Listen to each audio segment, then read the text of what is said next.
On my wedding day, my husband hit me in the face and the dress was covered in blood. That was the moment I understood. Either I lose myself in this marriage or I leave now forever. But what happened next left every guest speechless. Hello, dear friends. We're happy to welcome you to our channel. Let us know in the comments which city you're watching from. Don't forget to share your thoughts, give us a like, and check if you're already subscribed to our channel. Enjoy the video. Blood on white lace always tells a story, and Natalia's began on her wedding day, right before she said, "I do." In front of a full-length mirror, 29-year-old Natalia Domenech delicately adjusted the waistline of her wedding dress. The fitted corset, hand-embroidered during weeks of sleepless nights, hugged her figure like a second skin.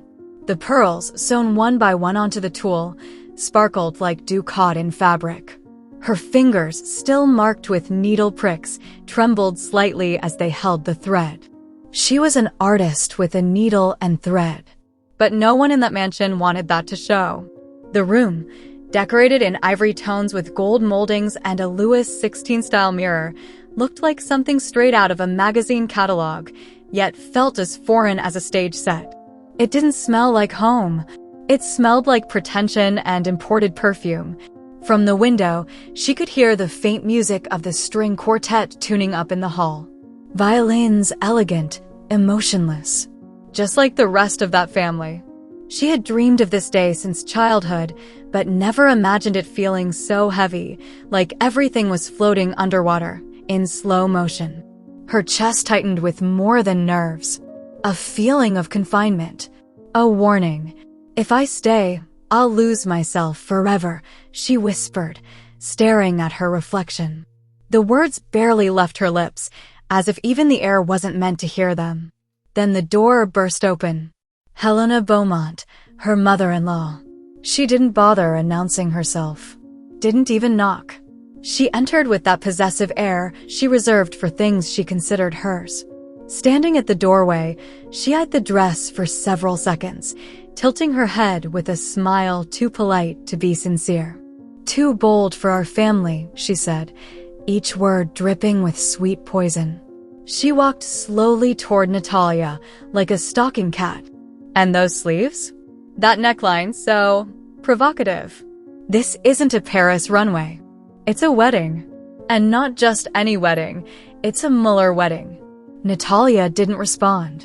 Her fingers kept tightening the thread, but the needle paused the moment she felt Helena's gaze on her back like a claw. "It doesn't help that you insist on showing so much when you've got cellulite all the way to your shoulder blades. But of course, I guess in your circle, that's celebrated as authenticity, isn't it?" Helena smiled. White, perfect, and razor-sharp. The silence that followed was more cruel than the words. Natalia took a deep breath, lowered the needle, and slowly stood up. "I made this dress," she said, without raising her voice. "It's made for someone who wants to move without fear." "Oh, darling," Helena replied, stepping even closer, nearly touching her. "In this family, fear is what keeps order." She left the room with the same graceful stride she'd entered with, leaving behind an expensive scent and a weight on Natalia's chest that no corset could contain. In the main hall, the murmurs of the guests grew louder.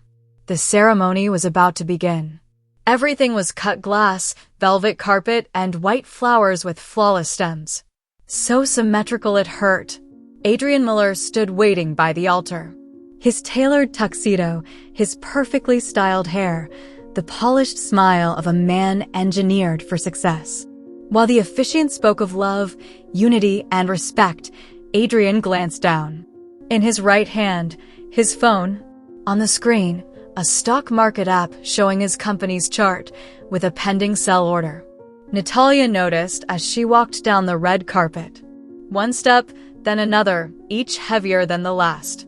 For a moment, she wished she'd trip, fall, break a leg, anything to free her from what was coming.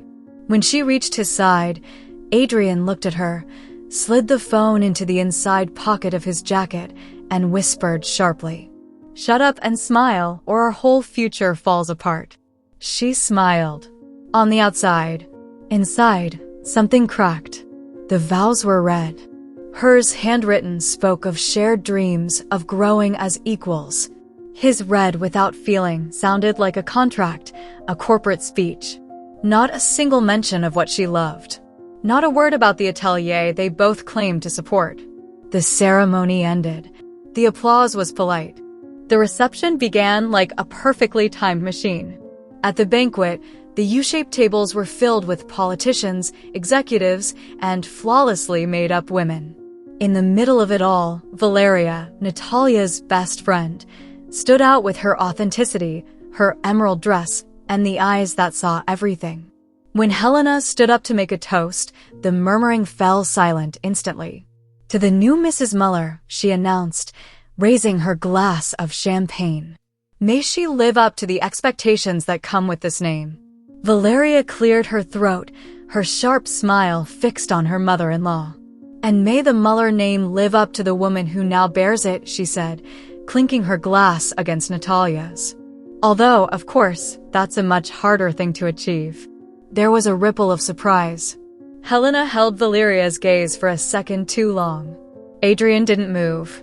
He simply clenched his jaw. Later, as everyone drifted away to the waltz and the wine, Adrian grabbed Natalia's arm and subtly pulled her into one of the side hallways. There, with no music or witnesses, he shoved her against the wall. What the hell was that? Did you know what your friend was going to say? Did you send her? Natalia shook her head. She didn't have time to respond. His hand came up fast, precise. The slap was sharp. Her cheek snapped to the side. The pearl from her earring hit the floor. The silence that followed was louder than any scream. Blood began to trickle from the corner of her lips down to her neck, staining the white lace. Adrian stepped back. He looked at his hand as if he didn't recognize it. Then he looked at her. "Look what you make me do," he whispered. Natalia staggered, but didn't fall. She clung to the wall, to the dress, to the last shred of dignity she had left. "This is over," she said. And this time, it wasn't a whisper. She turned on her blood-stained heels and ran. Through the hall, dodging stares, pretending not to see. Valeria, across the room, spotted her first. She jumped to her feet and ran to her. When she reached her, she grabbed her hand. Asked nothing. Just pulled. "Let's go. Doesn't matter where." The main entrance was blocked, so they exited through the kitchen. The stunned cooks stepped aside. Outside, a black motorcycle roared at the gate. Miguel, Natalia's older brother, an attorney, 10 years her senior, as protective as he was unyielding, took off his helmet and paled at the sight of the blood. "What the hell happened?" Valeria didn't answer. Natalia got on the motorcycle without a word. She wrapped her arms around her brother and whispered in his ear, "Don't let me go back. Even if I ask. Even if I beg." Miguel nodded. He revved the engine. That sound was his answer. At the entrance of the hall, Helena stepped outside just then. Her midnight blue dress shimmered under the chandelier lights. She watched the trail of the motorcycle disappear and, without losing her composure, said to Adrian, who stumbled behind her, "We'll get her back. You haven't failed." The guests, frozen in place, could only take another sip of their drinks, pretending nothing had happened. The hall resumed its rhythm. Violins again. White flowers, crystal, and the lace of a wedding dress, in a corner, stained with blood no excuse could ever clean. The show had to go on. But Natalia was no longer part of the cast. She was now the protagonist of her own escape. And no script could hold her. The motorcycle disappeared into the bright avenues, and Natalia, clinging to Miguel's jacket, felt the hum of the engine pounding in her chest like a war drum. The cold air stung her cheeks, still hot from the slap, and the metallic taste of blood reminded her that the perfect wedding facade had shattered for good. Miguel didn't slow down until they reached Valeria's neighborhood, a maze of narrow streets and graffiti, nothing like the chandeliers of the Baroque hall. In front of a building with exposed brick, the bike came to a halt. Valeria was waiting on the sidewalk, eyes wide. Natalia dismounted, her heels echoing on the asphalt, and the shattered pearls of her earring clinked on the ground like funeral bells. Valeria hugged her with all the strength of their shared years, and instantly noticed the red stain on the neckline of her dress. Natalia thought that if someone photographed this moment, the image would be more honest than all the wedding pictures combined. They climbed the 4 flights of stairs on foot. At each landing, Natalia felt the broken pulse of her pride, blow after blow. Valeria's apartment was a tiny attic that smelled of coffee and photochemicals. On the living room table, piles of magazines and analog cameras formed unstable mountains. A bare bulb hung from the ceiling, trembling with the breeze slipping through a poorly shut window. Miguel dropped his helmet to the floor, took off his jacket, and opened his briefcase with methodical movements. Natalia collapsed onto the old couch. Among the sunken springs, she found refuge. Valeria rushed to the kitchen and came back with gauze, ice, and a thermos of hot water. Sometimes, friendship takes the shape of first aid. Miguel pulled out a document and slid it across the table. It was a draft of a divorce petition, already prepared, as if he had foreseen the outcome. Natalia read her name printed on it, and just below, a blank space for her signature. She wondered when her brother had stopped believing in Adrian. Miguel explained that, as a lawyer, he had spent weeks investigating the Muller family's companies. By digging into the commercial registry, he found a nest of shell companies, all managed by one woman, Helena Beaumont. Natalia felt a pang in her stomach. Helena controlled every brick of Adrian's apparent fortune. If she moved a finger, everything would fall or rise at her whim. Miguel added that, to dissolve the marriage, they needed proof of physical abuse.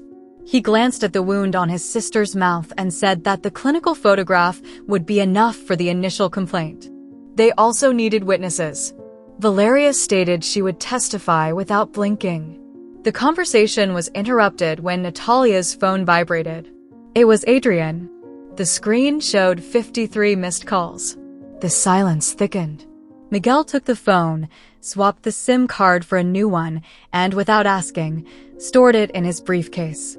He explained that Helena owned a cybersecurity firm capable of tracking devices in minutes.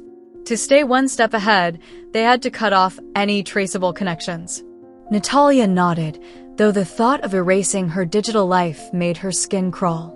Valeria brought over a bowl of soapy water and tried to clean the blood stain from the dress, unsuccessfully. The lace absorbed the color like irrefutable evidence. In a near-ceremonial act, Natalia stood up, unfastened the corset, and the dress fell to the floor. She was left in her underwear, trembling, while Valeria draped a gray blanket over her shoulders. When the city slept and the clock struck 2 in the morning, Miguel opened his laptop and pulled up bank transaction charts. He pointed the cursor at a suspicious transaction, the hasty sale of shares at the exact moment Adrian was reciting his vows. Natalia remembered the glowing screen in his hands, the plummeting stock index. That €3 million operation reflected not just cynicism, it revealed the anticipatory panic of a man who knew his wedding was hanging by a thread. Miguel explained that the transfer was a desperate attempt to pause the fallout triggered by a covert audit. Helena, from the shadows, was pulling the strings to make the wedding a financial lifeline. That's why they needed Natalia compliant, ready to smile at every cocktail, posed for every magazine cover. Valeria, sitting cross-legged on the windowsill, asked how they were going to get money for the divorce. Miguel said he could cover the first phase, but the litigation against the Muller fortune would be expensive. Natalia clenched her fists and said she wouldn't beg. Her talent for sewing hadn't vanished. She proposed organizing sewing workshops in Valeria's photo studio, taking advantage of the lights and white backdrops she used for photo shoots. Valeria raised an eyebrow, considered the idea, and smiled. Excitement lit up her cheekbones. They agreed to transform the studio each morning into a mini classroom with 3 sewing machines, a mannequin, and an ironing board. Valeria would handle social media promotion. Her network was boosted by thousands of followers passionate about art and fashion. Natalia remembered her personal account was saturated with wedding photos that no one had deleted yet. She thought that same exposure could serve as an involuntary amplifier. Miguel left early to meet with an old notary friend, willing to certify the injuries before the swelling subsided. Before leaving, he handed Natalia an envelope with cash. She accepted it, uneasy, but understood it was the only immediate option. When the door closed, the pink light of dawn poured through the window. The city was waking up again, just like she was. Valeria made coffee. Sitting on the couch, they looked at the ruined dress at their feet. Valeria suggested burning it. Natalia shook her head. She would keep it, stained, as proof of what she would never allow again. Every story needs its dark relic. Classes began 48 hours later. Valeria posted a short video on her account, Natalia holding a piece of satin, welcoming anyone who wanted to learn the magic of needlework. The clip included the phrase, "Stitch your own freedom." In less than 6 hours, 1,000 likes.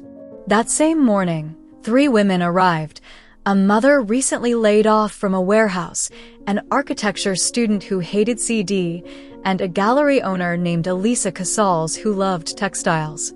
Natalia felt a lump in her throat as they walked in. That lump dissolved when architecture began to take shape: threads, pins, patterns. She explained the structure of an A-line skirt, showing how to handle the fabric to achieve flow without stiffness. The nerves of the first hour gave way to a quiet confidence that had been dormant inside her, waiting to wake up. Meanwhile, Miguel tracked the Mueller assets. He discovered a series of IP addresses managing social media accounts dedicated to defaming local designers. The trail led to the same mansion where Helena oversaw her son's brand management. Miguel confirmed his findings with a friend who specialized in digital forensic analysis. They hit a formidable firewall, but the internal logs revealed that several defamatory posts had been uploaded at exactly 2 a.m. from the same home subnet as Helena's personal office. It was a bomb waiting to explode. The controversy erupted when Natalia, after finishing her 3rd workshop, received an anonymous email with the subject line, "You won't get far." Inside, a single image, her face with the word plagiarism written across it in red. The sender appeared to have used a VPN, though the log pointed to Eastern Europe. Miguel suspected it was a subcontracted employee hired to smear her reputation. Natalia deleted the message, but the seed of doubt had been planted. Valeria suggested getting ahead of the narrative. They recorded a reel showing step-by-step the original creation of a reversible handbag. The video was edited with epic music, large subtitles, and vibrant colors. They posted it on TikTok, Instagram, and YouTube Shorts with the hashtag #SoToResist. The next day, 500,000 views and hundreds of supportive comments. The algorithm embraced them. Controversy sells, and a jilted bride turned feminist symbol generated clicks. Helena watched the commotion from her office overlooking the French garden. She looked at the monitor and clicked her tongue. Adrian walked in, dark circles under his eyes, tie knot loosened. Upon seeing her, he asked if there was news about Natalia. Helena handed him a folder: bank statements, social media screenshots, reach statistics. She explained the scandal was about to erupt. He muttered something about wanting to speak to his wife. Helena silenced him. Natalia was no longer a resource. She had become an adversary. The cellulite he had once mocked now gave shape to her media-driven victimhood. The plan had to shift tactics. Helena ordered her legal team to activate preventative banking freezes. Adrian turned pale upon hearing that without Natalia's signature, certain loan cancellations were in limbo. If the divorce was finalized, creditors would demand guarantees he couldn't provide without selling properties. Helena reassured him with a single phrase: "Nothing slips through our fingers as long as I breathe."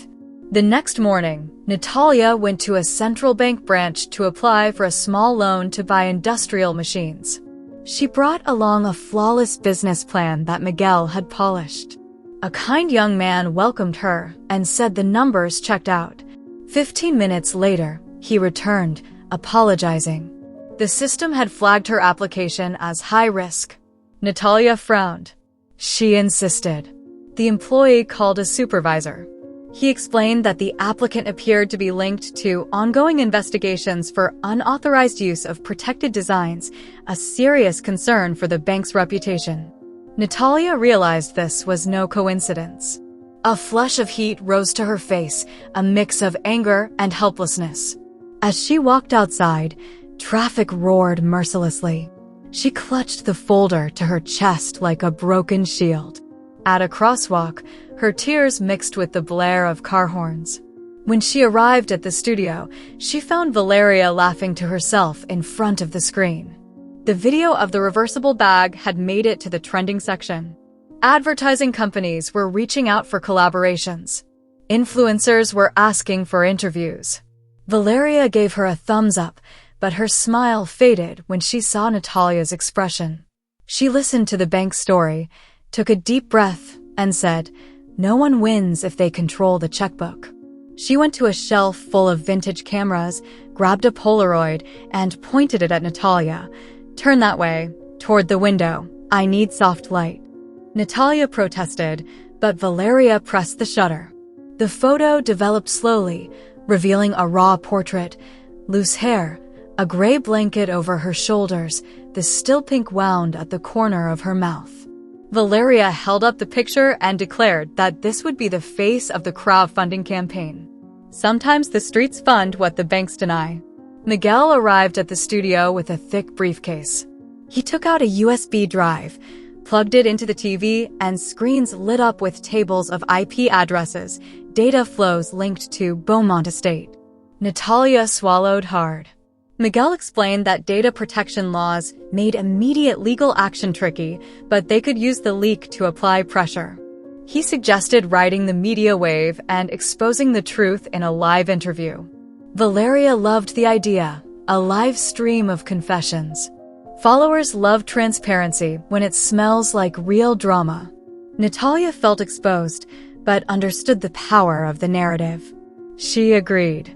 The live stream was scheduled for that night. Valeria set up tripods, LED lights, and a condenser mic. Natalia reviewed her script. She would tell the story of the assault, the banking censorship, and the smear campaigns without revealing sensitive legal details. The stream started with 50 viewers, climbed to 1,000 in 5 minutes, and peaked at 15,000 when Natalia showed the bloodstained dress. The chat box flooded with heart and fire emojis. One message stood out: "Touch my family and you'll know real fear." The moderator blocked it, but a screenshot was already circulating on Twitter. Miguel's eyes widened. The threat carried the initials AB. It was blatant. Even so, the message acted like gasoline. The public demanded names. Trembling, Natalia said the words Beaumont and Muller. The viewership spiked to 40,000. Helena saw it from her office. She ordered the stream cut off by intervening the connection. The cybersecurity team acted in seconds. Suddenly, the broadcast froze. Black screen. Valeria rebooted everything, no success. Natalia let out a broken sigh. Miguel put a hand on her shoulder. They just revealed themselves to the world. That censorship confirms every accusation. On Twitter, the hashtag #ScreamNatalia was trending nationwide. People demanded the full version. Someone reposted the live stream using backup copies.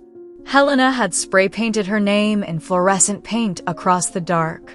The controversy escalated when a financial blog leaked internal documents from the Beaumont Foundation. They showed monthly payments to an online opinion agency specializing in reframing female narratives. It was a front for smear campaigns.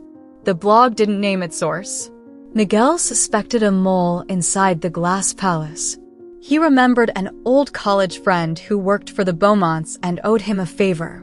Meanwhile, at Valeria's studio, sewing classes expanded to 6 spots. Elisa Casals offered a gallery space to exhibit the students' pieces.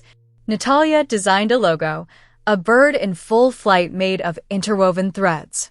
Every afternoon, mannequins were dressed with asymmetrical skirts and reinvented kimono robes. The studio buzzed with a feverish, creative, almost spiritual energy. The students laughed, cut, sewed, and spoke of their own oppressions. One said she had left an abusive husband. Another confessed she was confronting a boss who emotionally suffocated her. Every stitch was a testimony. During the fourth class, Natalia heard footsteps in the hallway. A brown envelope slid under the door. Miguel picked it up. Inside was a USB drive and a typed note, proof that Helena fears losing it all. The USB contained audio recordings, private conversations between Helena and a financial advisor. You could hear her ordering funds to be moved offshore before the seamstress ruins the brand. Her tone was ice cold. Natalia shivered. Who had leaked it? Valeria imagined a fed-up employee. Miguel smelled an opportunity. If the recordings were authentic, the anti-corruption office would be interested. The problem, they had to verify them without committing illegal disclosure. One night, Natalia woke up sweating from a dream where the dress bled nonstop. She went to the kitchen for water and found Valeria sitting in the dark, reading posts on a clandestine forum called Big Fish. It was full of talk about bribes, politicians addicted to easy money. One pseudonym stood out, Sommelier. He described intimate details of dinners at the Beaumont mansion, foie gras stews, gifts to lawmakers, ultra-conservative speeches on racial purity that Helena dropped like trophies.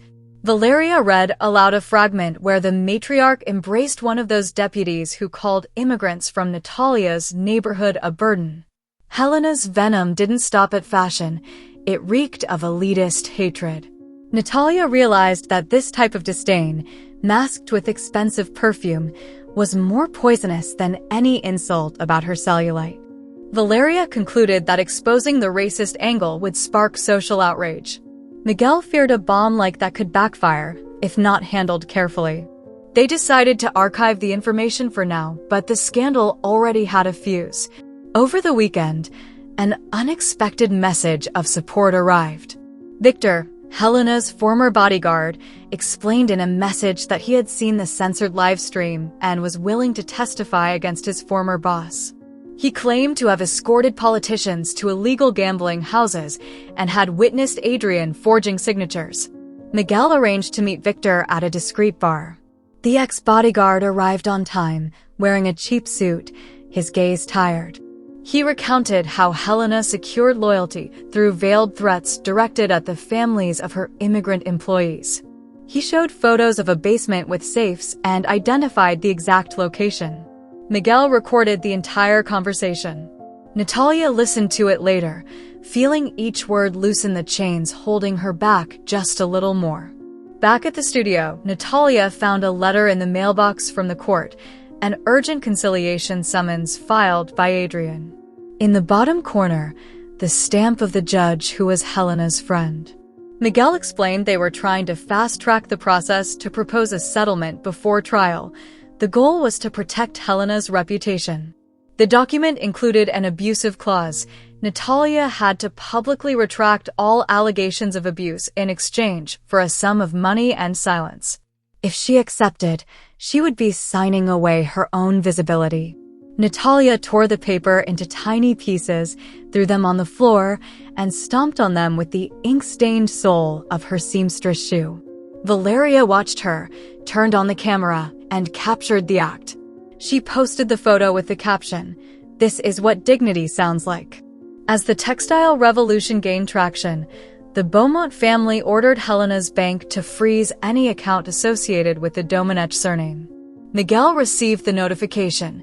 The transfers to his sister were on hold. His blood ran cold. Without liquidity, his legal strategies stalled. He looked for alternatives. He turned to a former client, a retired notary who still had ties with the regional governor, a man who held a grudge against Helena due to old disputes. The notary agreed to lend money interest-free until the case was resolved. Natalia was surprised. The world, she thought, sometimes throws you demons and sometimes angels. The fifth workshop session arrived. They had expanded to 8 students. Elisa announced she would host a group runway show at her gallery. The participants screamed with excitement. Natalia felt the familiar buzz she always got when a project took shape. That night, sewing a coral kimono, she was certain her inner fire would burn again. What she didn't expect was the text message that popped up on her new phone, one she had never shared publicly. It read, "Mrs. Muller, take the money and go home. Next time, it won't be just your cheek that bleeds." No sender info. Miguel analyzed the number. Disposable, untraceable. Natalia trembled. Valeria suggested moving apartments, but Miguel said no. Running wouldn't stop the abuse. It needed to be exposed. In the morning, Natalia showed up at Elisa's gallery in a relaxed outfit, jeans, black t-shirt, red thread tied around her wrist. Elisa greeted her with an accidental door slam. Tension hung thick. She explained that some collectors were hesitant to invest in the exhibit after the bank account freeze. Helena's reputation was intimidating. Natalia convinced Elisa to move forward. Creativity is nuclear fuel when you ignite it in the face of censorship. Elisa smiled and agreed. They talked about colors, lighting, and a grand finale featuring the oversized reversible bag hanging from the ceiling. Meanwhile, Helena was attending a breakfast with high society ladies. She smiled, spoke about charitable foundations, served tea, and made disparaging comments. The slums reproduce like rats. We need higher quality human fabric. An undercover journalist overheard and recorded the remark. That reporter was Sofia Rios, known for her ruthless investigations into corruption. Sofia called Miguel to confirm her source on the abuse. Miguel saw an opportunity. If Sofia released the audio, public opinion would turn. Natalia hesitated, scared of the growing whirlwind. Miguel insisted, silence only helps the abuser. When the first headlines came out, Helena exploded. She called Adrian and demanded action. He agreed to hire a private investigator to locate Natalia's hideout. It also leaked that Adrian had canceled his wife's health insurance retroactively. Valeria posted a video exposing the cancellation. The public reacted with outrage. Comments, hashtags, memes. For many, Natalia's story wasn't just about gender violence. It was a portrait of an elite class willing to crush lives for convenience. Tension grew. Natalia began to feel the city watching her. One night, as she closed the studio, she saw a man standing under a street lamp. He looked like he was waiting, maybe for her. He slowly turned, tucked something into his jacket, and walked away unhurriedly. Natalia ran inside and locked the door. Miguel installed security cameras and motion sensors. Fear took new shapes every day. The anonymous shadow, the blocked account, the envelope without a return address. To lighten the mood, Valeria bought pizzas and projected her favorite childhood musical onto a white sheet, where a court seamstress saves a kingdom with magical stitches. The students sang, Natalia laughed, and for a couple of hours, the threat felt like a bad dream. Miguel worked nights on his master plan. He shut himself in with a corkboard full of threads and photos, red lines connecting Helena to politicians, financiers, and media. He wanted to prove that this power network used fear as currency. Every connection was a ticking bomb. If one fell, the rest would wobble. Miguel named his strategy, cutting the invisible threads. He knew exposing that kind of web would cost blood, but he had passed the point of no return. He remembered his mother hemming pants to pay the bills, his father cleaning offices at night. He couldn't bear the thought of a woman like Helena crushing his sister for sport. The following week, a finance blog published an exclusive, "The Mullers Liquidate Assets Amid Domestic Scandal." It included screenshots provided by a whistleblower. Helena read the article and threw her phone into the fireplace. She knew Victor had betrayed her. She sent an encrypted message to a man known only as Leclerc. She needed an irreversible scare. Leclerc replied with 2 words, done tomorrow. That added a level of danger Natalia hadn't even imagined. The night before the gallery show, Natalia was adjusting the final garment when the lights went out. A heavy knock rattled the door. Valeria clutched the table. Miguel grabbed a baseball bat from the closet, a gift from a former client. Natalia heard a metallic click. Someone was picking the lock. Miguel raised the bat and shouted that he would call the police. The noise stopped. Eternal seconds passed. Then retreating footsteps. When the lights came back on, they found the word liar painted in red across the door. Natalia felt cold, but also resolute. The abusers wanted silence. She would answer with a megaphone. In the morning, a moving truck stopped in front of the studio. 2 workers unloaded boxes with industrial sewing machines, labeled donation. No one had asked for them. From the cab, the driver handed over a card for the woman who no longer bleeds alone. Anonymous friend.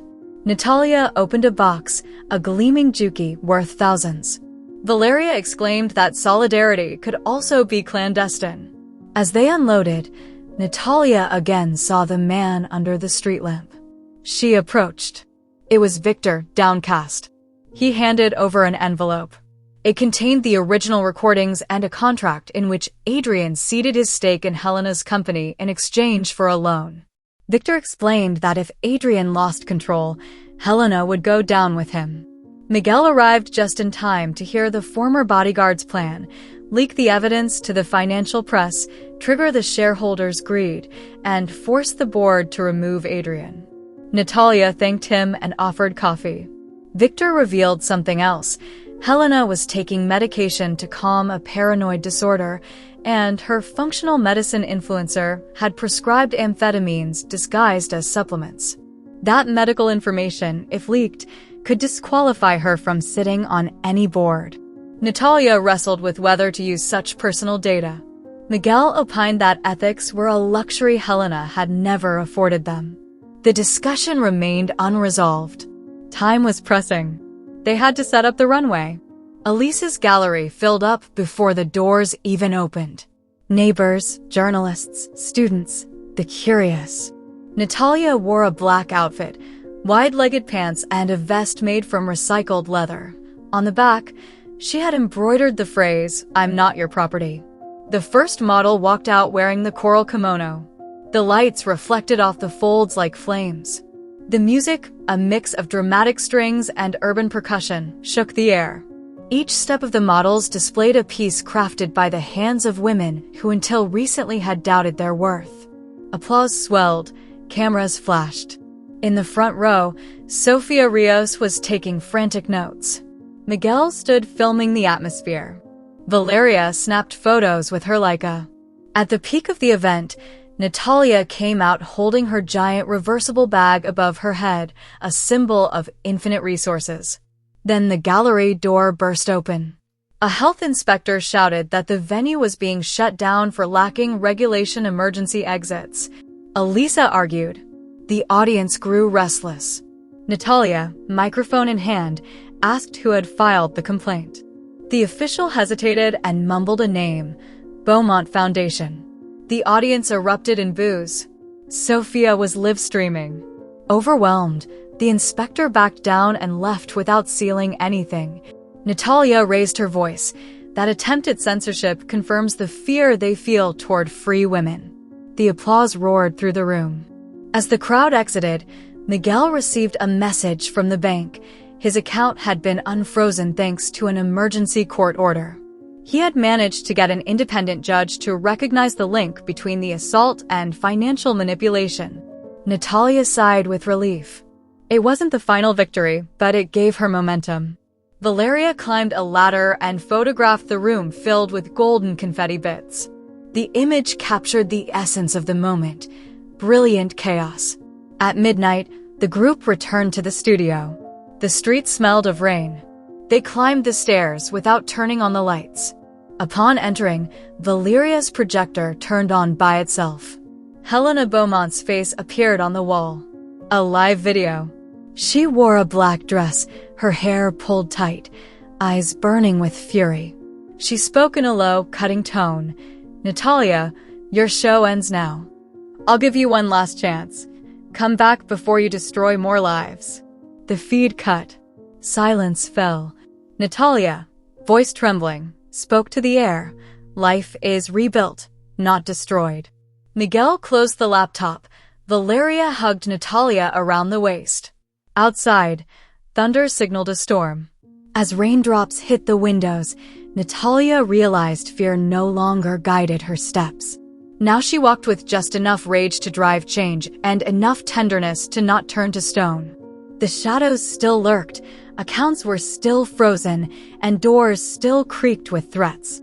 And yet, at the heart of the attic, something like hope was in the air, because the blood on the lace had turned into ink for a story just beginning. Helena could weave traps with gold, but Natalia was learning to stitch wings with invisible thread. And each stitch brought closer the day when all would see the torn curtain and the real stage, dignity raised high, untouched, above fear. Rain drummed on the windows for more than an hour, and Helena's voice still echoed in the attic when Natalia stepped away from the window. She looked out at the silhouette of the city lit by lightning and took a deep breath. The storm outside mirrored the cyclone she felt in her chest. Valeria placed a hand on her shoulder, and Miguel, seated beside the closed laptop, declared that Helena had just made a massive mistake. She had shown herself live, threatening, leaving public proof of her obsession. For Natalia, that certainty was no comfort. The threat already felt like raw flesh beneath her skin. The night passed sleepless. Valeria reviewed the footage from the security cameras Miguel had installed and found two hooded figures lurking in the hallway during the gallery's false shutdown. They didn't force the door, only photographed the frame and left. Miguel guessed they were gathering intel for something bigger. At dawn, Natalia fell asleep on the cutting table, her head resting on a roll of satin. She dreamed of her stained dress, hanging from a tree and fluttering like a sad flag. When she opened her eyes, Valeria brought her coffee and an envelope. It came from the real estate office in the Maple Corner neighborhood.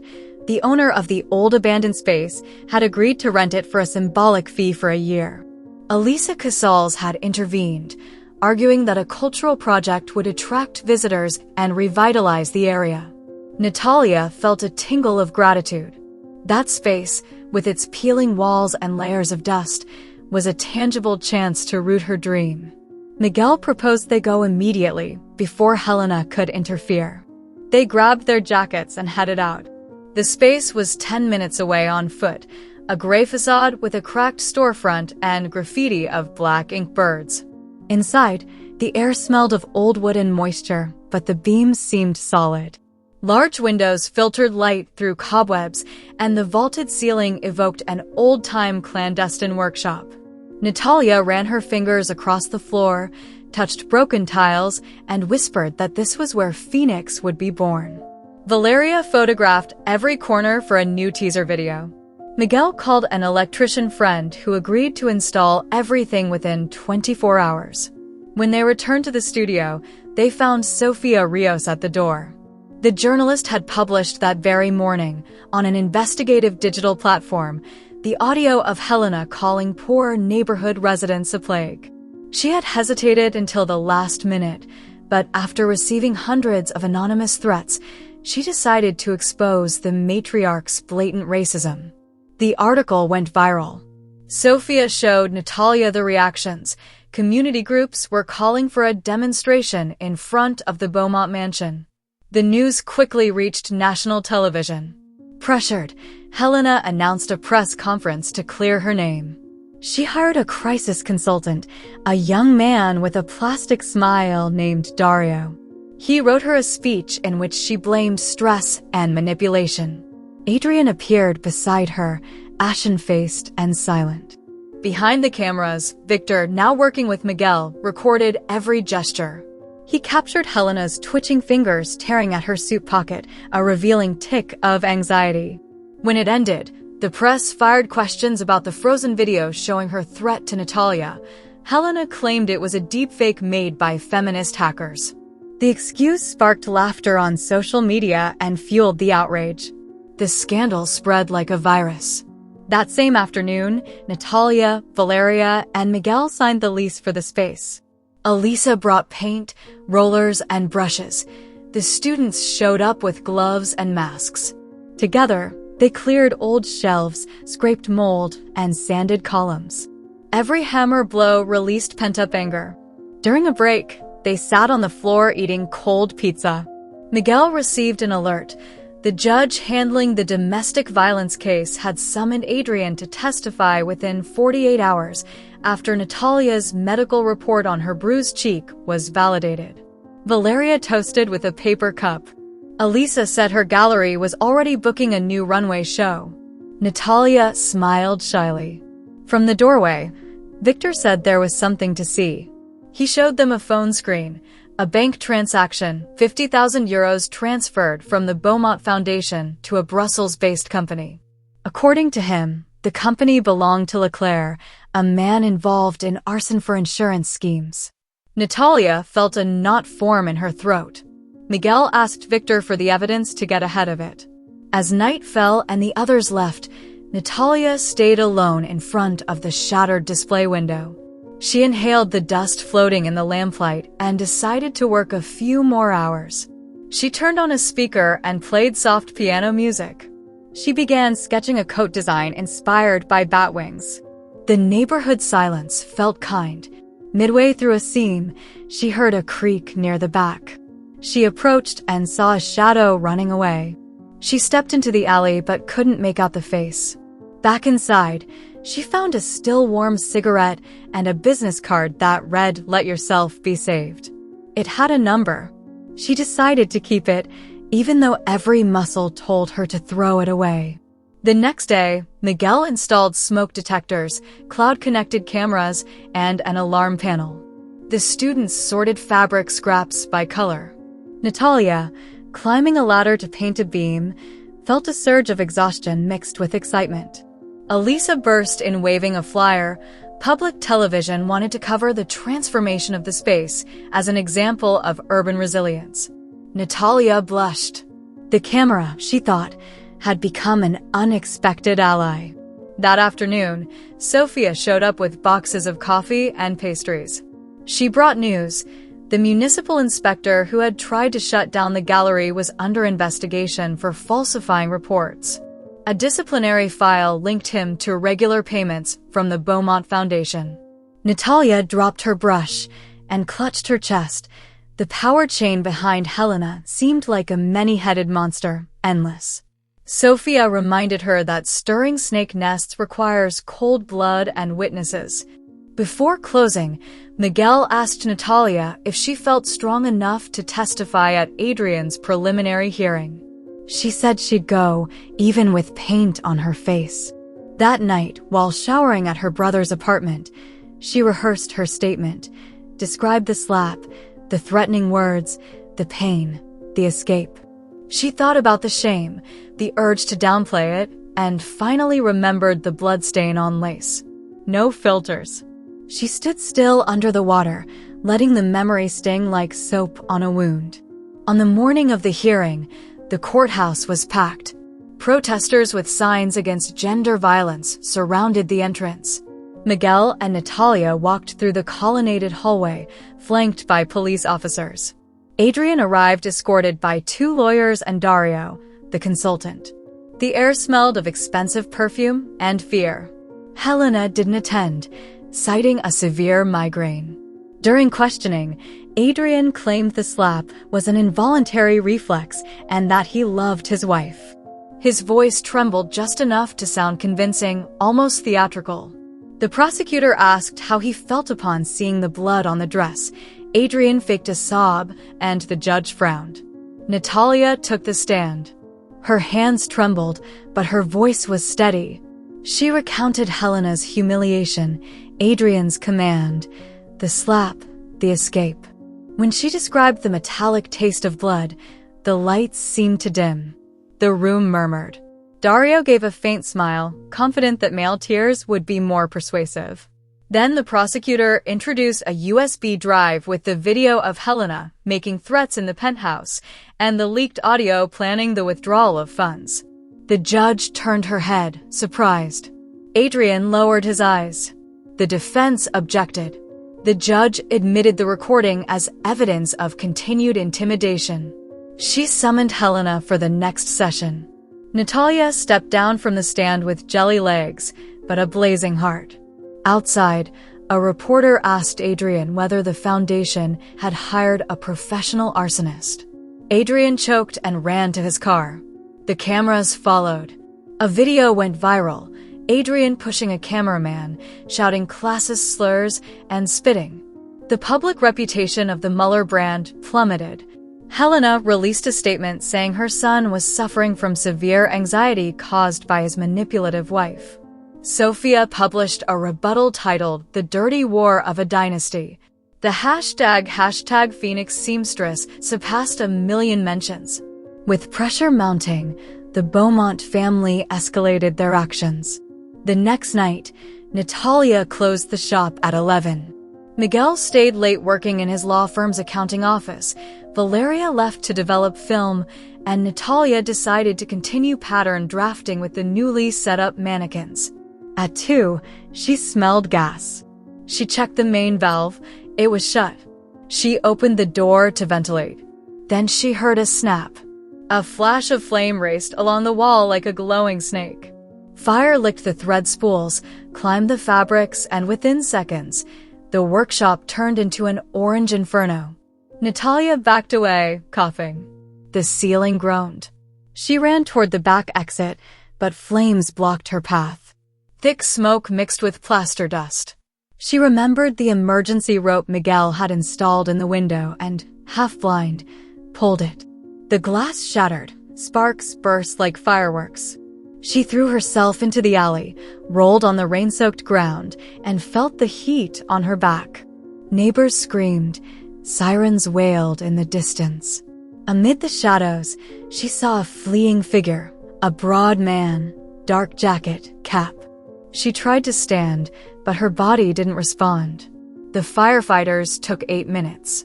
By then, the interior was an oven, incinerating everything.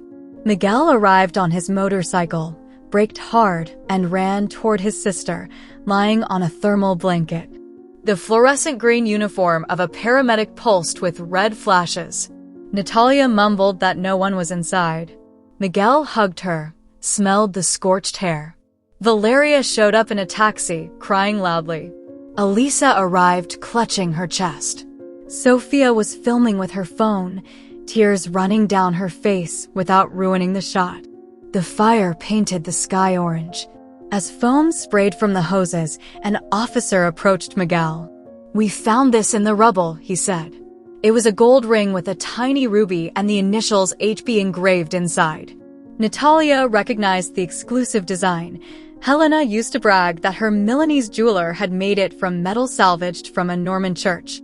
The officer sealed the ring in an evidence bag. Natalia closed her eyes. The connection was direct, brutal, irrefutable. Miguel placed a hand on the officer's shoulder and murmured that the judge would want to see it before dawn. The fire chief reported that the flames had started at 3 different points. Accelerant fuel, window frames ripped out, professional sabotage. A reporter recorded every statement. Hours later, at the hospital, the doctor diagnosed Natalia with smoke inhalation and minor burns on her back. He prescribed rest. Miguel wanted to file charges immediately, but she insisted on backing the evidence with an expert's testimony. Sophia called a fire specialist who owed his career to a favor from her father. By 6 a.m., he had secretly collected samples from the remains. The preliminary report revealed high-octane hydrocarbons, common in auto shops. Natalia deduced that Helena, a lover of theatrics, wouldn't have chosen such brutality unless she felt control slipping away. That thought frightened her more than the flames. By sunrise, aerial photos of the charred building were flooding social media. Influencers were calling for donations. Up-and-coming designers offered their studios. a sewing machine brand announced it would replace all equipment at no cost. A mix of hate and solidarity scrolled endlessly. From her hospital bed, Natalia messaged her students, "Classes will go on, we'll figure out where." Valeria watched over her phone, filtered messages, deleted death threats, and saved the ones with clues. Among them, one signed Sommelier, the flame burning inside Helena ends up consuming her allies. Be careful what you try to save. That afternoon, Victor appeared in the hospital room with a devastated face. He explained that Leclerc had been arrested at the Belgian border after receiving an undeclared payment from the foundation. He confessed that he'd been instructed to hire arsonists through Leclerc, but had backed out at the last moment. Police found a signed contract in his briefcase from Helena, in which the word experiment had replaced fire. Victor said Leclerc was already negotiating a reduced sentence in exchange for revealing who ordered the fire. Natalia listened without flinching. The hospital smelled like disinfectant, and her burned skin stung as sharply as her resentment. Victor dropped to his knees and begged forgiveness for being part of the scheme. Natalia looked at him. "You redeem yourself with actions, not tears. Help us rebuild." Victor swore he would find a safe space to host the new project. Miguel, wasting no time, presented the ring and forensic report to the judge. The magistrate ordered Helena's preventive arrest for questioning and barred her from contacting any witnesses. Upon hearing this from her lawyer, Helena hired a helicopter to flee to her Mediterranean villa, but the police intercepted her at the airfield. The image of the matriarch in handcuffs, makeup smeared, and missing her ring made headlines around the world. Adrian released a statement accusing his mother of acting without his knowledge and begged Natalia for forgiveness. Newspapers speculated whether the son would betray the mother to save himself. Mueller accounts plummeted. Investment funds announced a wave of sales. Valeria read the headlines to Natalia, and they laughed, a brief, almost guilty sound. The creative community didn't wait for a verdict. The next day, on the rooftop terrace of a friend's studio, they organized a solidarity market. Tables piled with donated fabrics, borrowed machines, homemade cookies. Natalia attended, bandaged and aching, but her heart was full. She gave an impromptu talk about turning loss into a blueprint for opportunity. In front of a mural spray-painted in red, she declared, "If they burn our wings, we'll sew feathers again." When she finished, the crowd shouted her name and chanted, "Phoenix rises." A popular YouTuber live-streamed the event. Within 15 minutes, her Bitcoin wallet received thousands of micro-donations. Valeria, camera in hand, documented every hug, every thread, every sign of generosity. Miguel watched from the shadows, keeping an eye out for infiltrators. The fear hadn't vanished. It had simply transformed into caution. That night, the artist who owned the loft offered his ground floor for free for 3 months, until Natalia found a permanent location. High ceilings, white walls, natural light, perfect for cutting patterns. Natalia accepted, though inside she felt the weight of new responsibilities. Amid piles of packages with freshly donated linen, she sat on the floor next to Valeria. They remembered their teenage years, summer nights watching adventure movies, promising never to stop creating. Valeria said no fire could ever reduce that pact to ashes. The TV broadcast Helena's transfer to court live. She wore a gray coat, looked exhausted, and had her left hand bandaged. They said she'd punched the jail wall. When asked if she regretted anything, she answered that she regretted the failure of a young woman who chose the crowd over her lineage. That phrase ignited Twitter. Miguel figured public opinion had reached its boiling point. All that was left was one more step, Adrian's confession. Victor's lawyer arranged a secret meeting with the fallen son. They met in an abandoned office Adrian used to escape the press. Victor recorded the conversation. Adrian admitted he knew about the fire, that his mother had everything under control. He was afraid of losing the inheritance, so he'd stayed silent. He said he dreamed of disappearing, starting over, but couldn't find a way out. Victor told him that his only path to freedom was exposing Helena. Adrian hesitated, cried, drank whiskey straight from the bottle. At last, he signed a sworn statement. When Miguel received the recording, he showed it to Natalia. She felt nauseous hearing Adrian's voice admit his complicity. She didn't celebrate. She almost felt sorry for him. Then she remembered the smoke in her lungs, and the pity disappeared. Miguel sent a copy to the judge and to Sofia. 2 hours later, the magistrate ordered a search of the mansion. They found undeclared artworks, boxes of cash, and digital files detailing payments to media outlets to bury scandals. Every click from the forensic team echoed like another hammer blow in the demolition of the Beaumont Empire. Sofia titled her exposé, "The Ashes of the Toxic Aristocracy." The article described every detail of the scar on Natalia's cheek, every burned thread, every peso in shell accounts. The world devoured it like noir fiction and clung to it like a script of justice. Street artists quickly painted murals of a phoenix rising from a blood-stained wedding dress. Photos of those walls spread online with the hashtag rebirth is non-negotiable. In the converted loft, Natalia wrapped the first dress from the new collection, white satin, invisible seams, an open back, a trail of petals rising from hip to shoulder, a tribute to the burn she carried beneath her skin. Valeria adjusted the lights and fired shot after shot. Miguel announced that an ethical investment fund was ready to back the Phoenix project.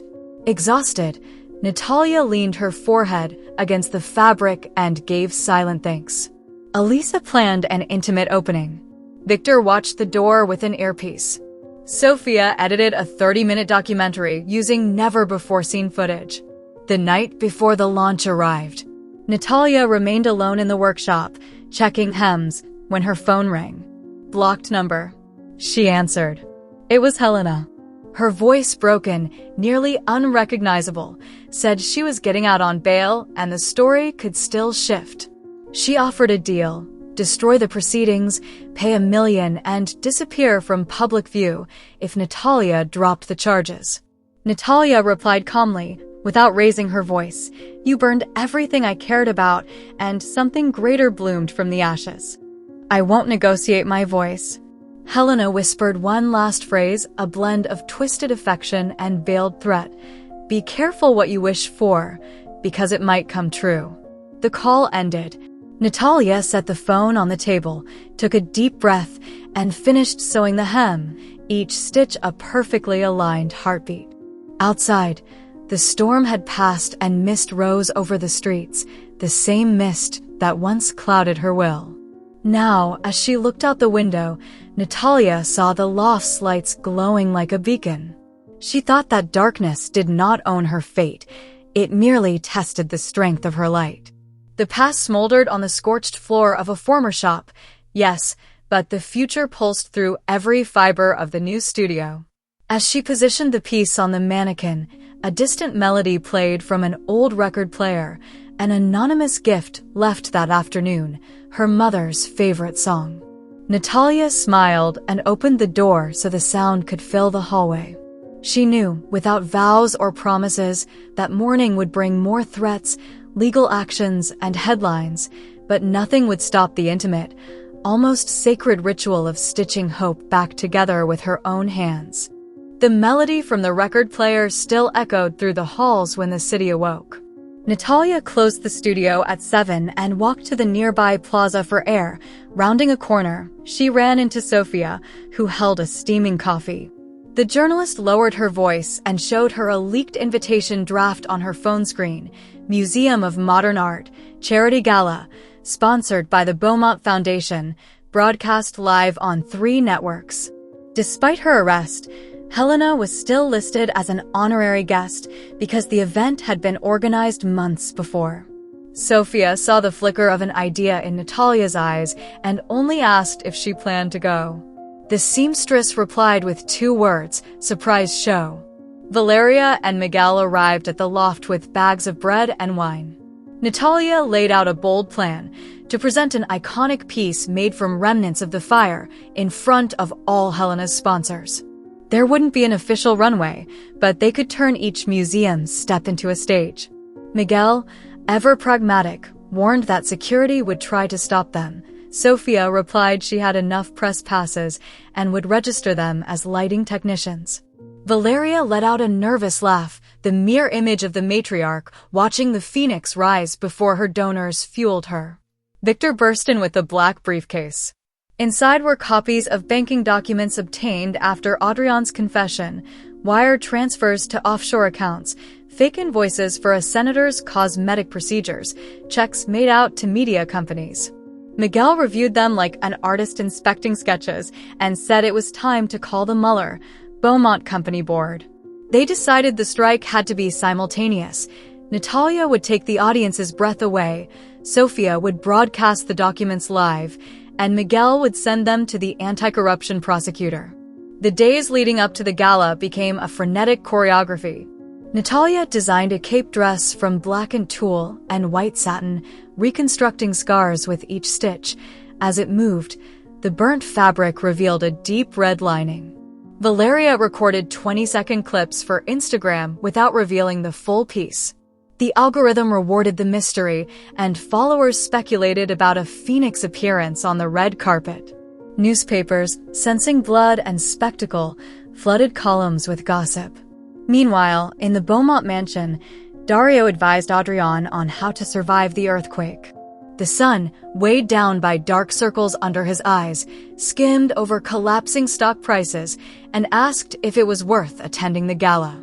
Dario, ever calculating, said yes. Appearing supportive while his mother was in pretrial detention would send a message of moral renewal.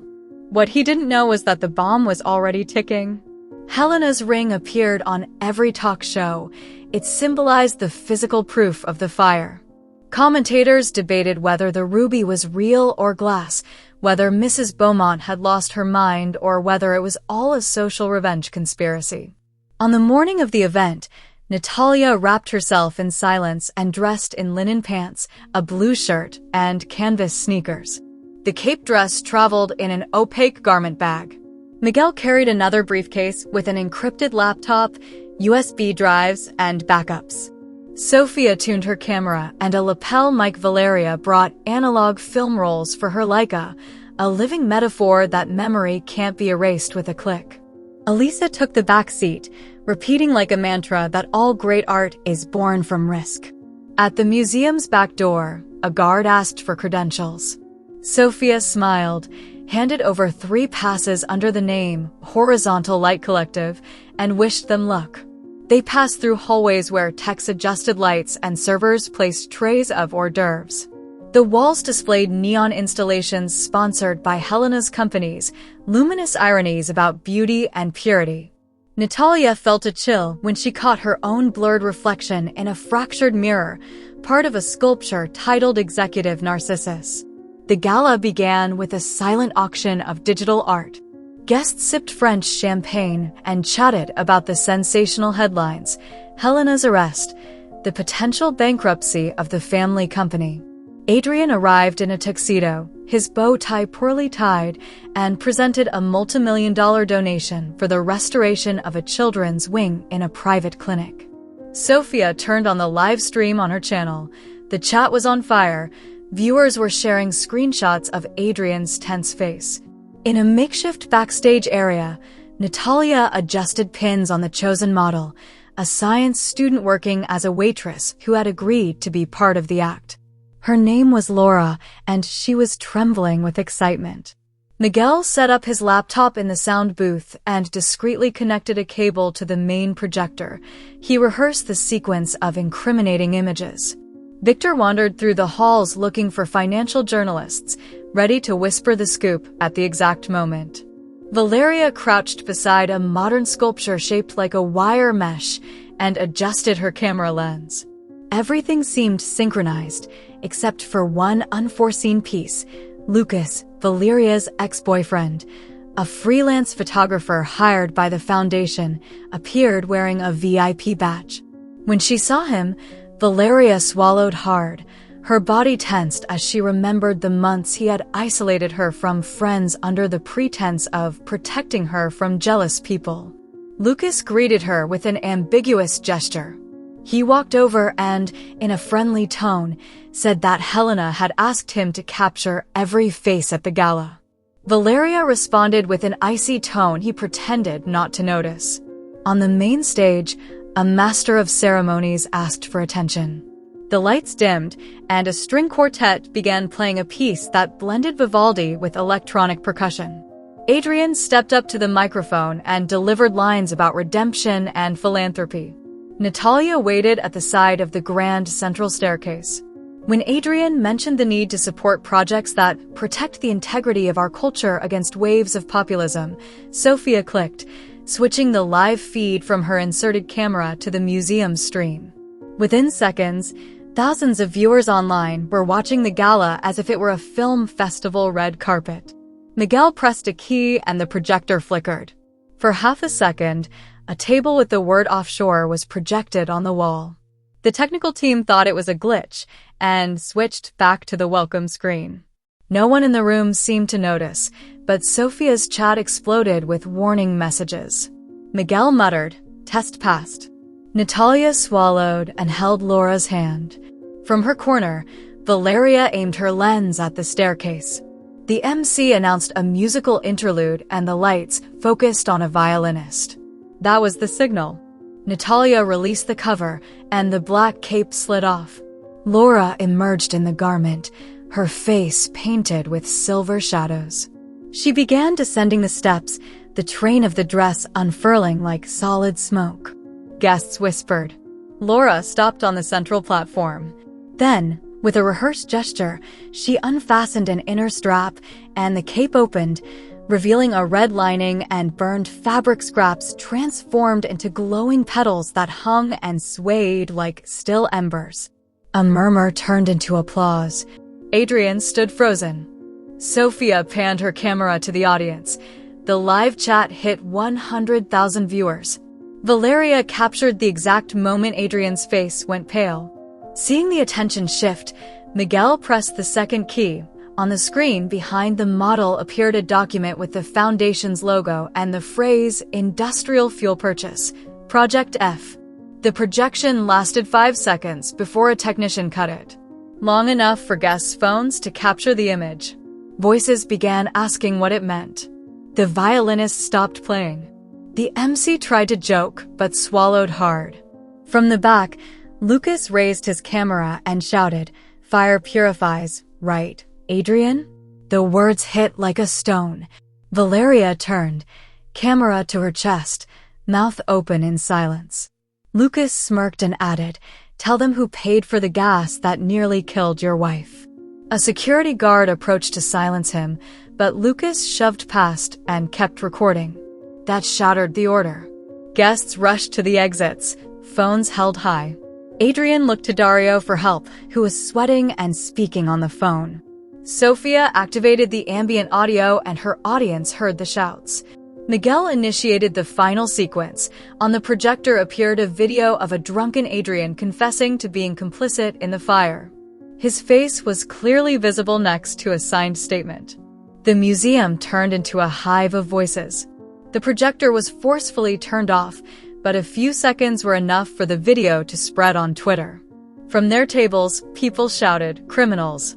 Adrian stepped down from the stage, tripped over a jacket, and dropped the microphone, which screeched. Security tried to escort him to a side hallway, but the crowd got in the way. In the chaos, Valeria confronted Lucas.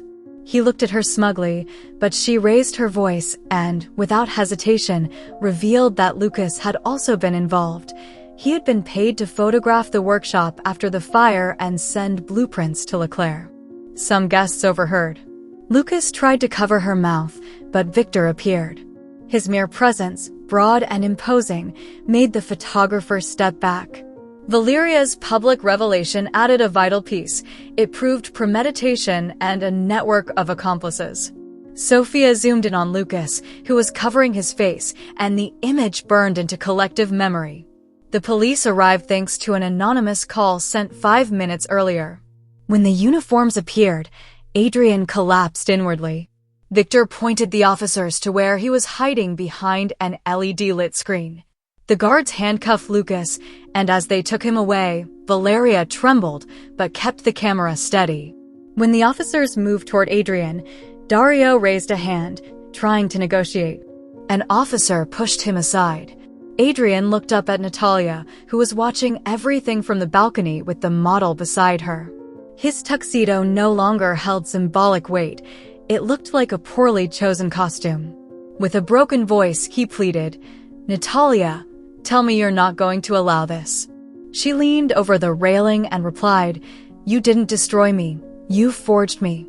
As Adrian was being handcuffed, many noticed a curious detail. His tie fell, revealing a hidden microphone. Dario had tried to record statements for potential blackmail, proof of the distrust within. That mic captured Natalia's final words and Adrian's desperate, "I didn't retaliate, I swear," recorded on dozens of still streaming cameras. The model Laura descended the staircase behind Natalia, holding the red and black train. At the bottom, the police were removing Adrian and Lucas, and camera flashes lit up the scene like lightning. Valeria, holding back tears, took her friend's hand. Through her earpiece, Sophia reported that Helena, transferred from the police station to the courthouse, would watch the delayed broadcast in minutes. Miguel approached Natalia and showed her his phone. The board of directors had just announced the suspension of all Beaumont family roles within the company.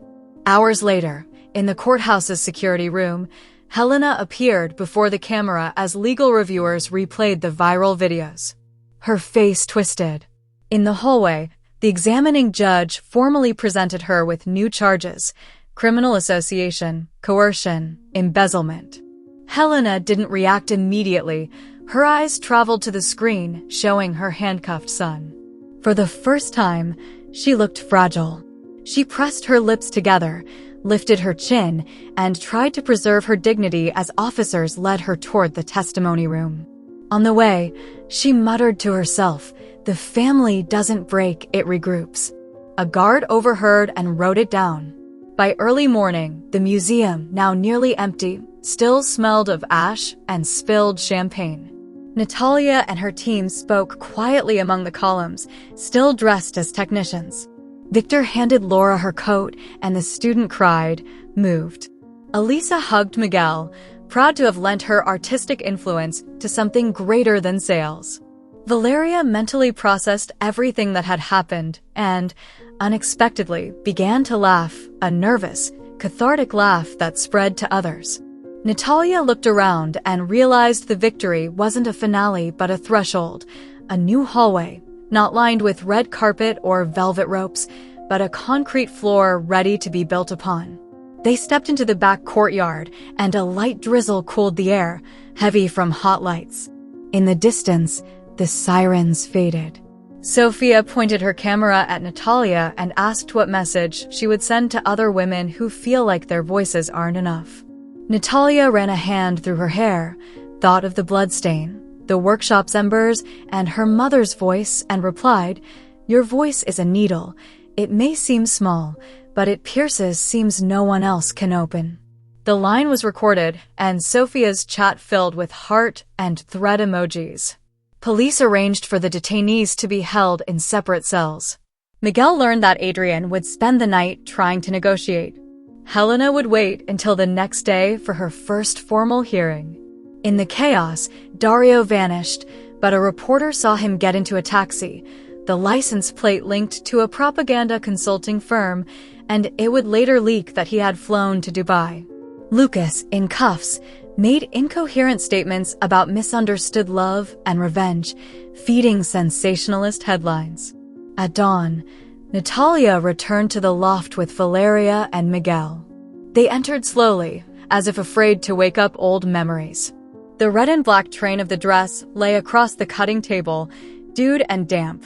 Natalia smoothed it gently and discovered that the scorched fabric strands still smelled like wood smoke, a physical reminder that wounds don't disappear, they transform into the perfume of resistance.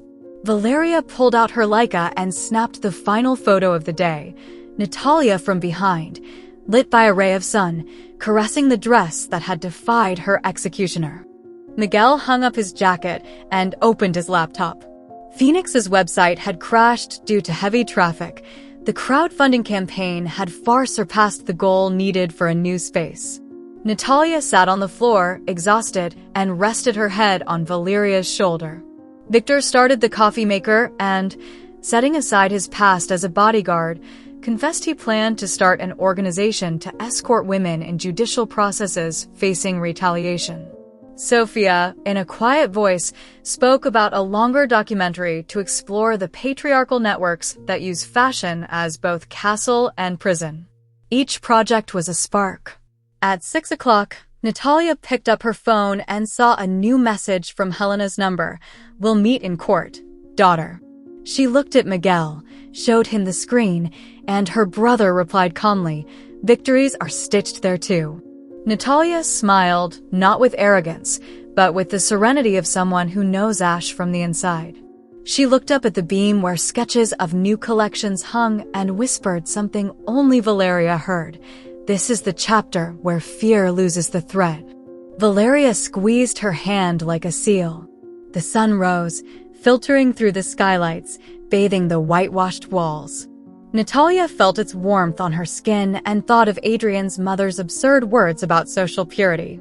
She mentally crumbled them, watching them fall like useless dust.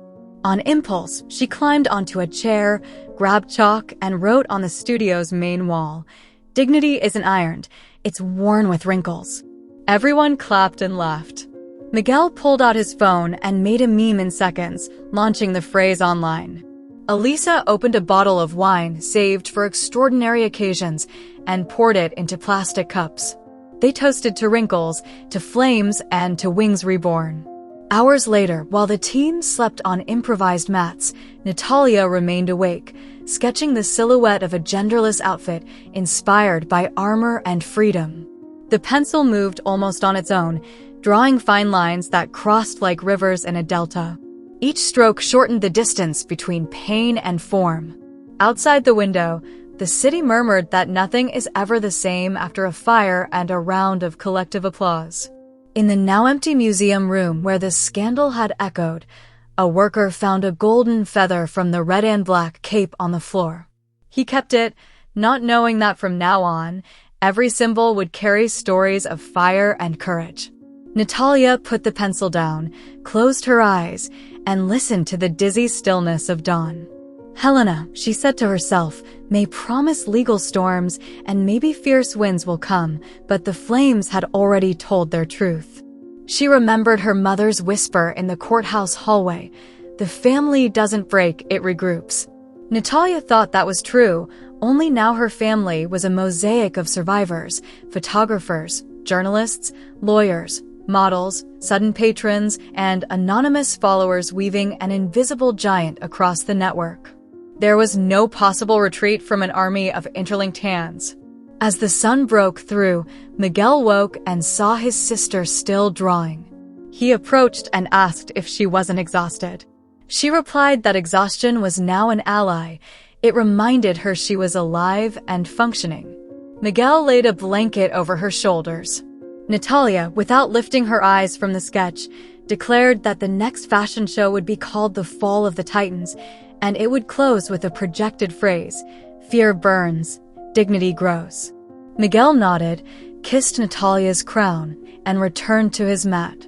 The seamstress kept drawing until the sunlight erased the night's shadows. Then, for the first time in many days, she allowed herself to cry. Silent tears, not of sadness or rage, but of relief. She let go of the pencil and felt that the salt on her cheek was the same temperature as the red thread around her wrist, the same warmth that pulses when something ancient and fragile finally speaks its true name aloud. When the crying ceased, Natalia sat up, picked up the sketch, and hung it next to the others. Beneath the handwritten lines, she wrote, "Designed for the day when ashes bloom." Then she turned off the light, walked to the window, and watched as the receding clouds gave way to a clear sky. The city, tireless, carried on, but she knew the order had shifted. The studio pulsed with new life. Her breath, deep and steady, beat a different rhythm. Helena would wait in a cell stripped of jewels, Adrian in an empty office, and the threads that once bound her were now in her hands, ready to weave the next part of the story. The sky opened up over the rooftops as Natalia stepped out of the studio and felt the city like a weary organism that still pulsed with life. She carried the sketch of the genderless outfit rolled under her arm and the idea of the fall of the Titans burning like a lamp inside her chest. She crossed the empty avenue toward the corner cafe. Upon entering, the smell of freshly ground beans reminded her of the nights she'd sew without permission, and Adrian would scold her for using specialty coffee.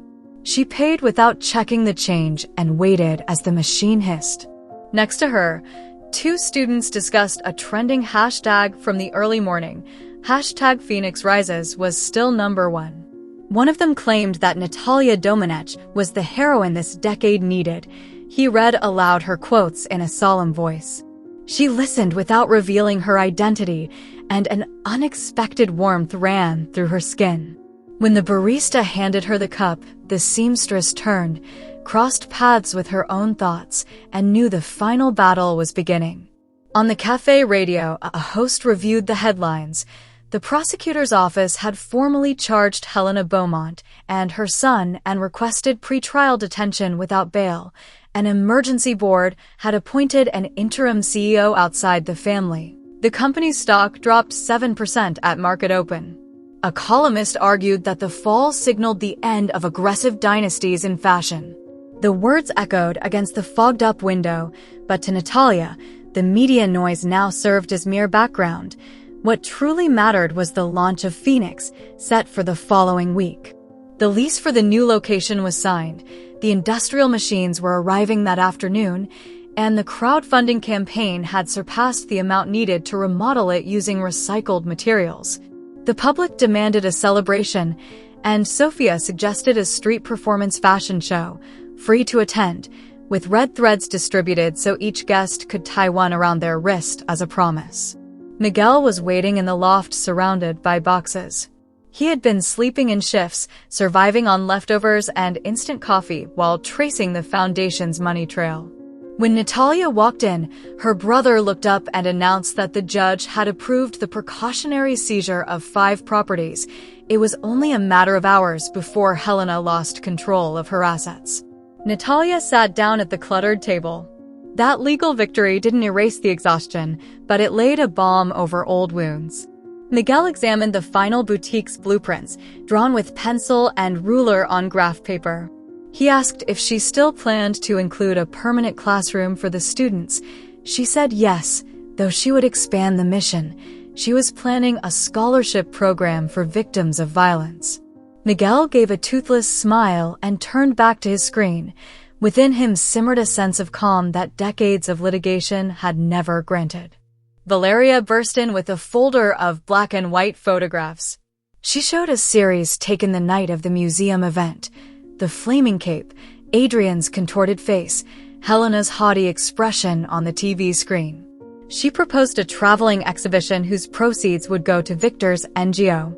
Natalia reviewed the prints and pointed to one where Laura was turning and the scorched petals formed a spiral. She said that should be the cover. Valeria, moved, hugged her but quickly admitted her fear. Lucas, while awaiting trial, had leaked private photos of her to tabloids in a revenge attempt. Natalia reminded her that blackmail loses its edge when you bring it into the light. Valeria announced she would publish the images herself, alongside a piece about bodily dignity. The scandal would become a springboard. Natalia nodded. "Wrinkles are meant to be worn," she murmured. Sophia arrived with 2 train tickets. The documentary had been selected by a journalism festival in Berlin, and the organizers demanded the presence of its protagonist. Natalia hesitated. The Phoenix opening couldn't be delayed. Sophia slid the tickets across the table and argued that the battle was global. Exporting the narrative would shield it against the revisionism of the powerful. Valeria backed the idea. They could move the launch up to Saturday, travel on Sunday, and return before the following week. Miguel, ever pragmatic, pointed out that Helena's trial began on Monday. Natalia needed to be present to testify. Sophia countered that she could give her testimony via video conference. After a short, intense debate, they convinced Natalia. Her voice had to cross borders. That afternoon, Natalia walked to the final location, a repurposed industrial building with south-facing windows and polished concrete floors. Victor was working with tools, installing triple-point locks. When he saw her, he removed his gloves and led her inside, where volunteers were sanding shelves and painting walls. Each brushstroke left traces of the cream color they had chosen to catch the light. Natalia, eyes gleaming, unrolled the sketch of the genderless outfit and taped it to the wall. She announced the piece would open the show, worn by a non-professional model selected through social media. The volunteers applauded. Among them was a girl recently placed in a protective shelter who timidly raised her hand and asked to participate. Natalia invited her to try on the finished piece once it was ready. As the space came alive, Miguel received a surprising message. Helena's defense team had requested a confrontation with the victim. They wanted to reach a financial settlement to avoid a lengthy, high-profile trial. Natalia listened to the offer and calmly replied, "Our dignity is not for sale." Miguel relayed the rejection. Later, one of Helena's lawyers hinted on a talk show that the seamstress may have set her own studio on fire to gain publicity. The internet erupted. Sophia compiled testimonies, including those of the firefighters, and released a devastating thread debunking the accusation. The matriarch's credibility continued to crumble. Saturday arrived. From early morning, the street in front of the studio filled with onlookers. The team set up scaffolding that would serve as a runway. On the facade, Valeria projected the phrase "Dignity isn't pressed." It's worn with wrinkles in bold letters. A group of musicians tuned drums and violins for a hybrid soundtrack. Behind the scenes, Natalia handed the genderless outfit to the girl from the shelter, a pants-skirt combo and asymmetrical jacket with soft shoulders, in ash white, finished with red thread embroidery forming stylized scars. The girl, named Rocio, stammered when she saw herself in the mirror. Natalia took her hand and explained that the thread represented each attendee's story. By walking the runway, she would show that every mark can be transformed into art. Rocio took a deep breath, lifted her chin, and promised to walk without looking down.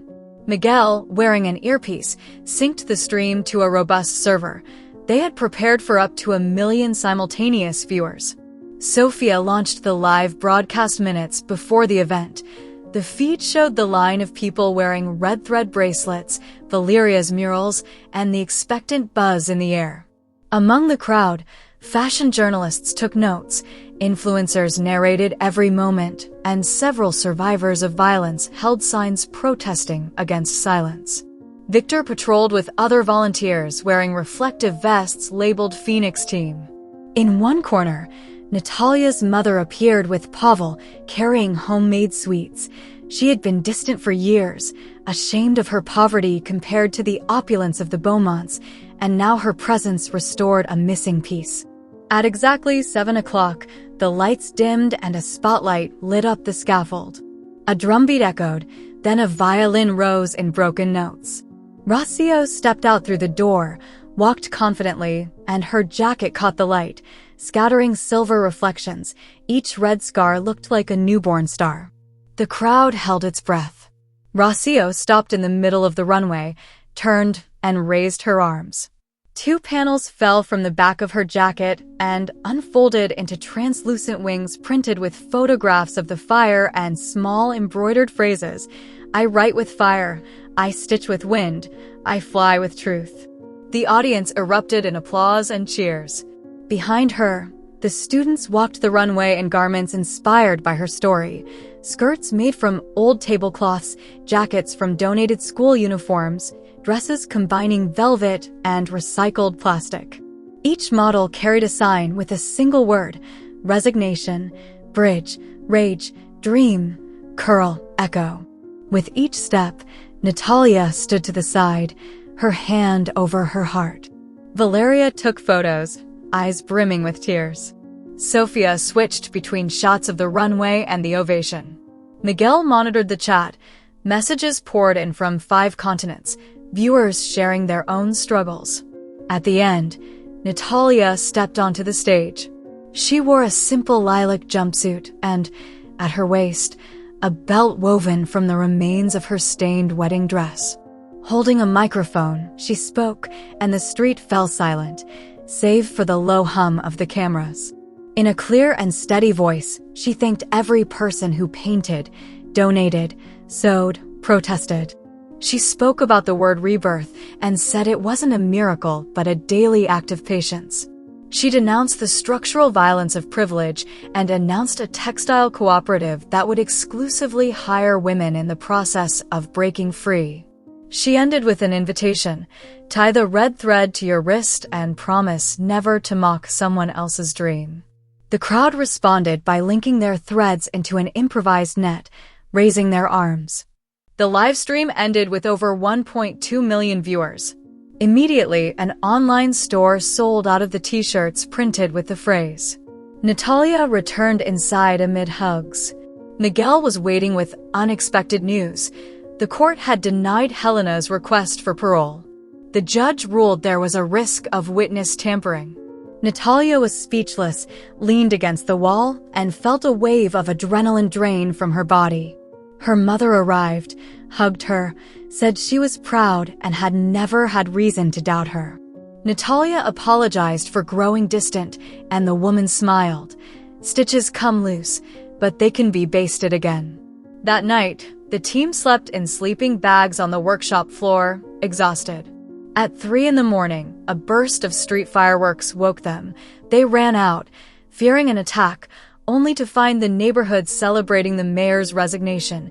He had been linked to Helena's bribery schemes. A mariachi band played and people danced. Natalia stood under the rain of sparks and laughed until her throat hurt. In that moment, she knew the personal struggle had turned into a collective contagion. The fall of one tyrant exposed others. She felt dizzy. Valeria squeezed her arm. This is just the first click of the camera. At dawn on Sunday, Natalia and Sophia boarded the train. Foggy windows, forests rushing by like brushstrokes. Sophia was editing the final cut on her laptop, knees up. Every so often she asked for details for the subtitles. Natalia looked at her reflection and was surprised to see a calm she used to mistake for exhaustion. She remembered her fear of crossing dark basements in the mansion.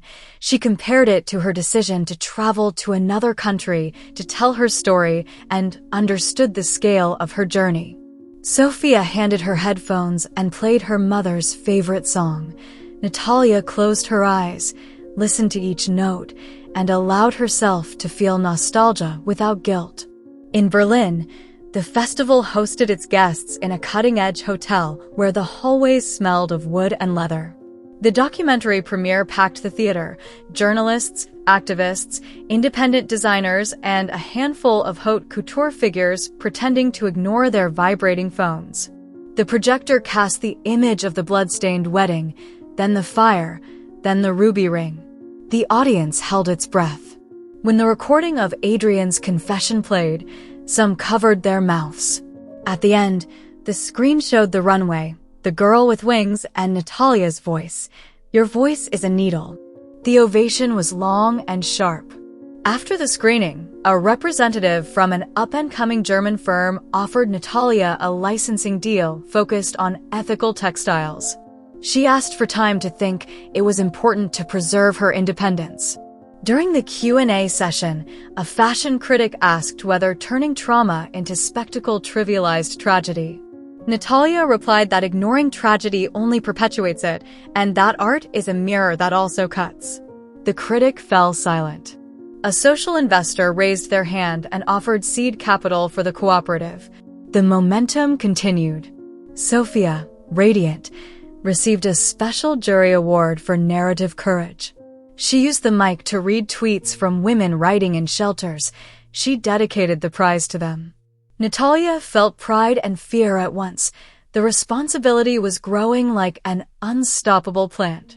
Upon returning, Monday dawned and the trial began.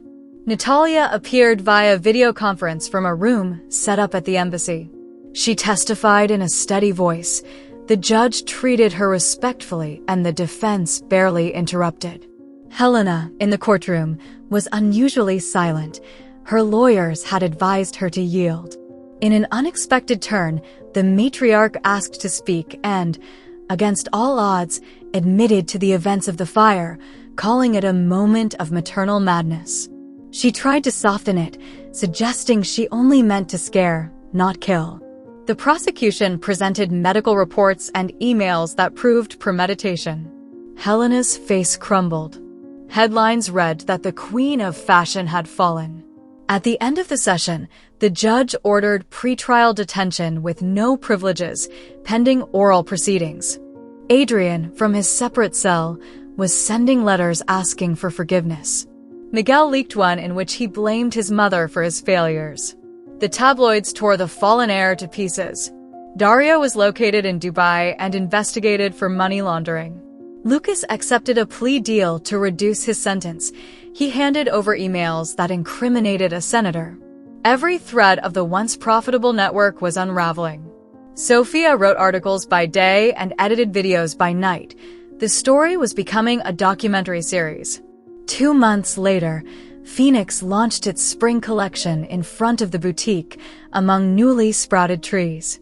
Natalia wore a simple ivory dress, barely adorned with a red line that rose from her hip to her shoulder. Rocio, now a tailoring apprentice, wore a unisex suit made of vegan silk dyed with flowers.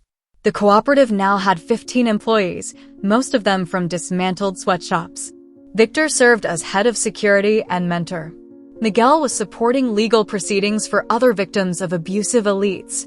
Valeria was selling her traveling exhibit across Europe. Sophia signed a deal to distribute the series on a global platform. Natalia's mother baked cookies to sell at the boutique and chatted with tourists about the benefits of slow fashion.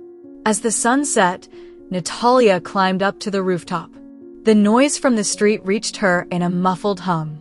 She took from a drawer the small red cloth bird she had sewn in the hospital the night of the fire and placed it in a corner of the display window. Then she looked out at the city lights, the same city that once saw her running in a bloody dress, and whispered, "Thank you for the wrinkles." The wind stirred her hair and carried the faint sound of drums played by a group of musicians rehearsing in the plaza. Natalia thought of Helena in her cell and felt a mix of compassion and caution. She understood that even monsters are born from unattended fears, but she did not justify them.